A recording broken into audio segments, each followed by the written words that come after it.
My name is Adriana, and I want to share with you the worst experience I ever went through. My dad, who has been my rock for my whole life, has started to just completely break down, and I don't know what it means for me or my future. But I'm getting ahead of myself. Let me take you to when it all started. My dad has always been a good guy. We have a good relationship. We've bonded over a lot of stuff. But that didn't last for long. In fact, our relationship became anything but normal. One morning, while I was having breakfast before school, he came thundering down the stairs with the angriest look in his eyes. My little sister Jenny and I were freaking out. We'd never seen him so mad. He started ranting and raving about loud music and how disrespectful us kids were these days. Then he turned to me and told me, "No more music after 9 p.m. or you're grounded." I didn't understand it. I'd never played any music last night. I'd just watched Netflix and went to sleep at 10. But I didn't want to piss him off, so I made sure to turn off my laptop at 9 and just scroll through Instagram until I fell asleep. It didn't help. Dad came downstairs again the next morning, raging like a bull, accusing me of playing music in my room again. Oh my God, it was beyond a joke now. "Dad, I didn't, I swear," I told him, but he wouldn't listen. He grounded me and said that if I did it again, he'd start taking away my stuff like my laptop and phone. I was totally annoyed, but I didn't say anything because he was so mad. I didn't want to make my punishment worse. Nothing like that happened again for a few weeks, and I didn't suspect anything until that one Friday night. Mom made us pork chops for dinner, and as we were all sitting down to eat, Dad started screaming. It made me jump, and my little sister hid behind me. Dad's eyes were wild. They were staring right at the table as he continued to yell and scream. My mom tried to calm him down, but she couldn't. He was throwing his arms around wildly and almost knocked her over. "Snakes! Snakes!" he cried out. I looked around everywhere, but I couldn't see any snakes. It freaked me out. My dad was being very strange, and I had no clue what was wrong with him. Dad didn't stop there, though. He went out to the garage, grabbed my old baseball bat, and began swinging it on top of the table. "Stop!" my mom yelled, but he didn't listen. He kept swinging and swinging until the dinner was ruined, plates were broken, and the table was snapped in half. I stood there, in complete shock. I didn't know what to do. He was about to hurt my mom and sister. I screamed, begging him to stop, but he wouldn't listen. My little sister was crying and running away from him, and Mom couldn't protect her. My mom screamed, "Call 911!" I never imagined myself in a situation where I would call 911 on my own father. I grabbed the phone with shaking hands, and I did it. When the police came, I explained what happened while my mom finally got my dad to sit down, but he looked completely out of it. The police came with an ambulance crew to make sure no one was harmed. They agreed to take Dad to a cell and keep him overnight until he cooled off. They suggested he also get checked by a psychiatrist because his behavior wasn't normal. I felt broken. My dad had always been healthy and strong. How could there be something wrong with his brain? The next day, we went to pick him up. He acted like everything was normal. My mom tried to ask him what happened at the police station, but he didn't want to talk about it.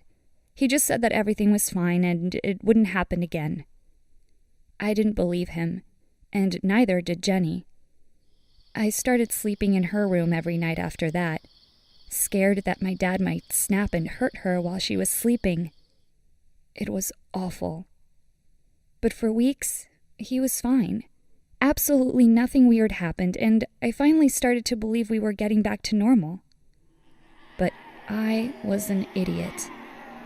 As Jenny and I were walking home from school one day, we saw our dad in the front yard.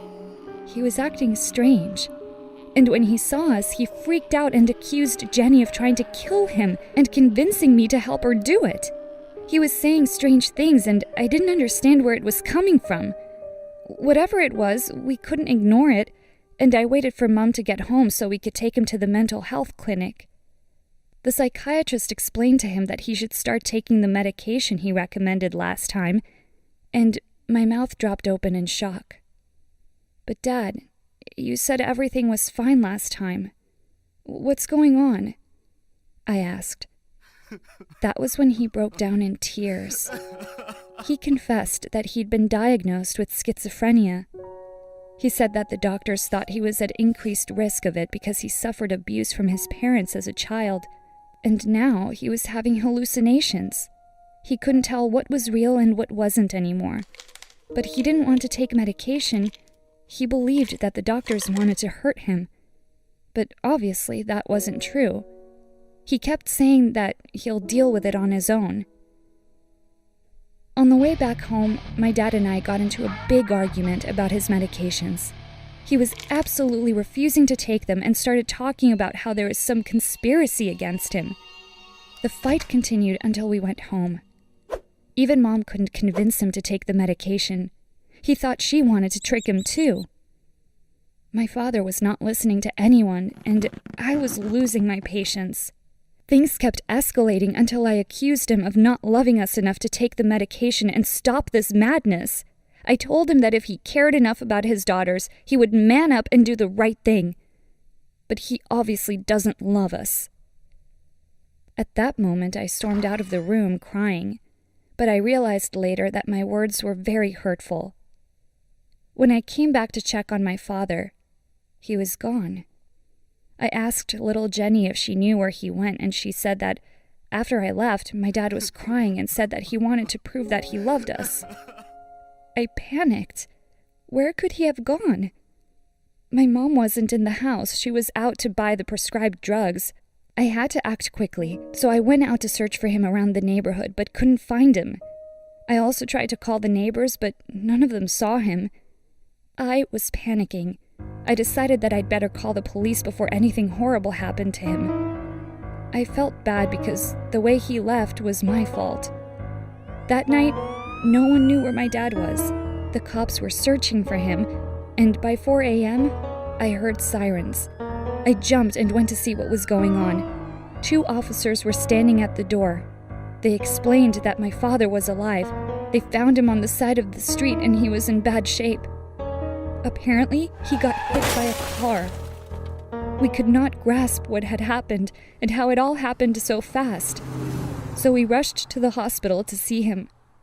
We saw Dad lying down, looking very exhausted and with several bruises. We went there and gave him a hug.